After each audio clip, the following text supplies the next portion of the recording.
하디슈 나와 함께하겠습니다. 올 들어 서울에 어제 첫 미세먼지 주의보가 발령됐습니다. 하지만 오늘 오전 1시를 기해서 초미세먼지 주의보와 주의보 예비 단계 미세먼지 주의보는 모두 해제가 된 상황인데요.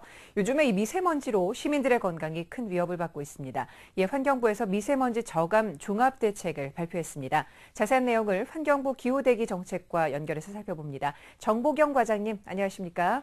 네, 안녕하세요. 예, 이 미세먼지 저감 종합 대책을 발표하셨는데 내년부터 미세먼지 경보가 내려지면 학교에 휴교령을 내리겠다라는 등의 내용이 포함된 것으로 알려지고 있습니다. 주요 내용 좀 정리해 주시죠.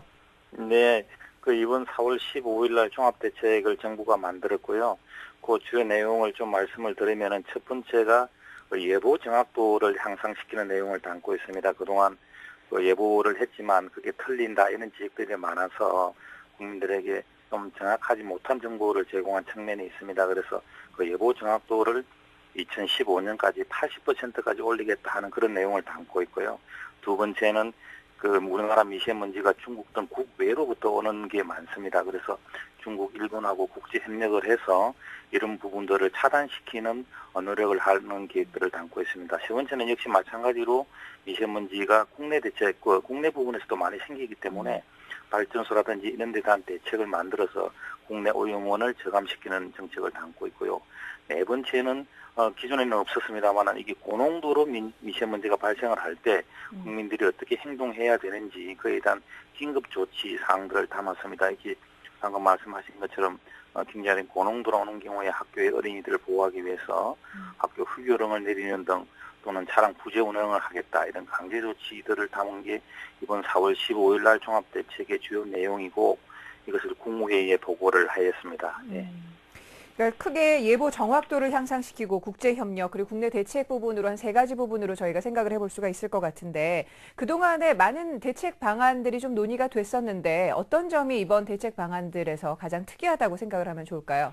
네, 이번에 저희들이 정책을 입안을 하면서 가장 중점을 두었던 부분은 기존하고 좀 다르게 국민들 보건의 입장에서 이 대책을 만들자 하는 게 저희들의 가장 큰 목적이었습니다. 그래서 국민 보건 입장에서 저희들이 정책을 만들었고요. 특히 이제 그렇다면은 저희들이 첫 번째로 해야 될 일이 정확하게 국민들한테 정보를 제공하는 게 중요하기 때문에 예보 정확도를 높이는 게 중요하고 그걸 하기 위해서는 우선 중국으로부터 오는 오염물질을 정확히 알고 있어야 되기 때문에 중국과의 협력을 좀 강화를 했습니다. 그래서 이번에 중국 74개 주요 도시의 오염 관측 자료를 실시간으로 이렇게 받기로 합의를 했고요.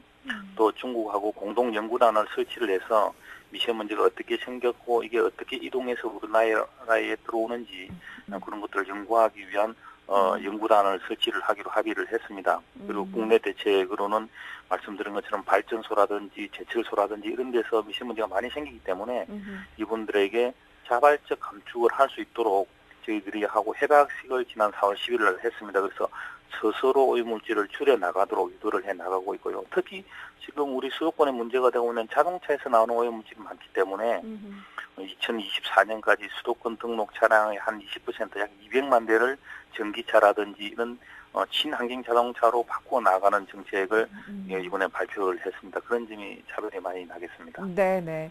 이 어제 오전 11시를 기준으로 해서 서울에서 올해 첫 미세먼지 주의보가 발령이 됐었는데 주의보 그리고 경보 등 이 미세먼지의 단계별 특징 어떻게 저희가 이해하면 될까요?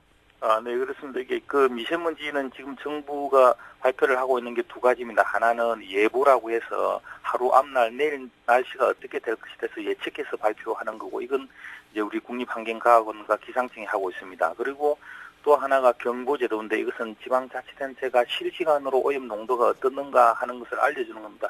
주의보 하는 게 이 경보의 한 부분입니다. 그래서 예보와 경보가 지금 나뉘어서 이렇게 진행된다 이렇게 말씀을 드릴 수 있고요.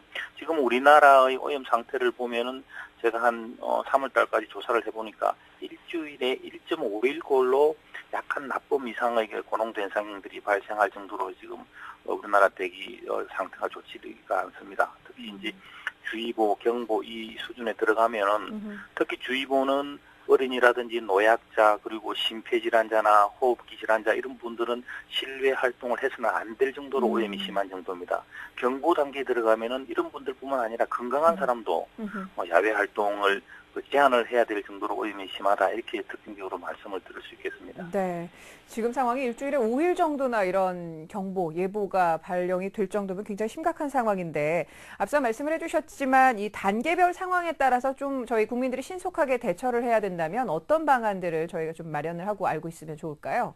예, 이번에 저희들이 정책으로 만들 때 이 단계별 대책을 만들었습니다. 그동안 저희들이 국민 여러분들께 말씀드린 것은 오염 이제 주의보나 이런 게 내리면은 뭐 실외 활동을 자제를 해달라, 또는 뭐 항상 마스크를 착용해달라 이런 약간 개인적 대처 방안들을 소개하고 정보를 제공하는 선에 머물고 있었는데요. 네. 이번에 저희들이 그 단계에서 벗어나서 좀 강제적으로 적극적으로 대책을 만들었습니다. 우선 1단계로 주의보가 내려지면은 공공기관 위주로 공공기관 차량 이부지를 실시를 하고 또 도로 이렇게 먼지를 제거하는 차량을 학대 운행하는 등 이 공공기관 위주로 하고 국민들은 이제 자율적으로 참여할 수 있도록 권고하는 행태가 1단계로 만들었고요. 2단계가 돼서 오염이 더 심화가 되면 바로 차량 자동차 부재 운행을 지자체가 강제적으로 실시할 수 있도록 근거를 만들었고요.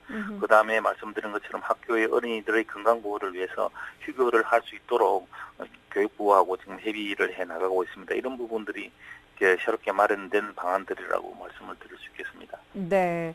그리고 이 초미세먼지 예보제 같은 경우는 다음 달부터 수도권 지역에서 먼저 시범 실시한다고 얘기를 들었는데 어떤 이유 때문인가요? 예, 그렇습니다. 이게 초미세먼지를 예보제를 좀 조기에 실시하는 이유는 이렇습니다. 그 초미세먼지는 굉장히 적기 때문에 이게 호흡을 하면은 폐에까지 직접 도달을 합니다.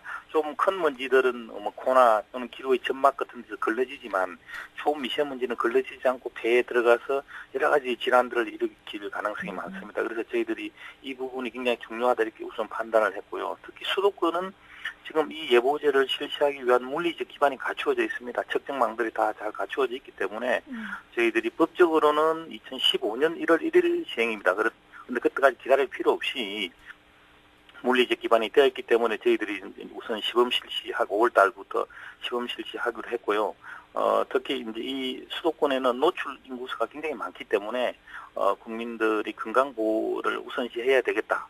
그래서 정부가 조금 법 시행일 이런 여부를 떠나서 먼저 국민 보호를 우선해야 되겠다. 그런 판단을 해서 시범 실시를 앞당기기로 했습니다. 네. 뭐 모든 정책들이 그렇습니다만 이 정책 이후에 얼마나 실효성이 있을지에 대한 관심 가질 수밖에 없는데 이 실효성 논란에 대한 대안 또 이번 대책으로 얻을 수 있는 기대 효과가 있다면 어떤 것들 좀 생각하고 계실까요? 예, 이게 저희 나라에서 이번에 경보에 대한 대책들을 만들었습니다만 실질적으로 저희들이 경보 수준까지 지금 오염도가 심화된 적은 아직 없습니다. 그러니까 일부에서 정부가 내놓은 경보 기준이 아직까지 한 번도 발생된 적이 없으니까 실효성이 없다 이런 지적을 하실 수 있습니다. 네. 예, 그런 지적은 받아들일 수 있고요. 그런데 저희들이 생각하기로는 지금 우리나라 오염이 우리나라에서만 영향을 받는 게 아니라 중국에서 굉장히 큰 영향을 받고 있습니다. 이게 되게 영향권역 내에 있기 때문에 중국이 작년 올해 어느 정도냐 하면은 내가 팔을 뻗었을 때 내 손이 보이지 않는다 할 정도로 오염이 심한 적이 많이 있습니다. 예. 그래서 그런 게 우리나라로 넘어올 가능성이 점점 더 많아지고 있습니다. 특히 기후변화로 인해서 그런 영향이 더 커지기 때문에 정부가 선제적으로 대응을 해야 되겠다 이런 생각을 했고요.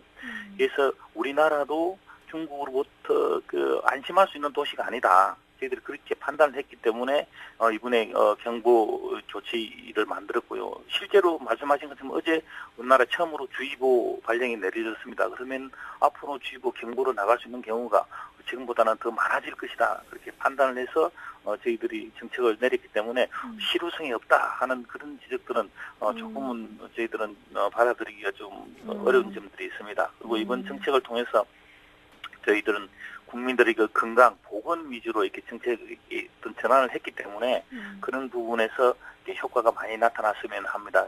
실질적으로 이걸 하다 보면 생활 불편이라든지 국민들의 경제적인 불편들이 많이 있을 것입니다. 그러나 전체적으로 국민 전체의 건강 보호를 위해서는 이런 부분들은 좀 국민들이 참고 국가 정책에 좀 동참을 해 주십사 하는 그런 부탁을 드리고 싶습니다. 네. 이 주무부처에서 이 선제적인 대책을 내놓으신 것 같은데요. 아무쪼록 실효성 있게 잘 대책이 좀 마련이 돼서 우리 국민들이 좀 숨쉬기 편할 수 있었으면 좋겠습니다. 자, 오늘 말씀 잘 들었습니다. 고맙습니다. 네, 고맙습니다. 네, 지금까지 환경부 기후대기 정책과 정보경 과장과 함께했습니다.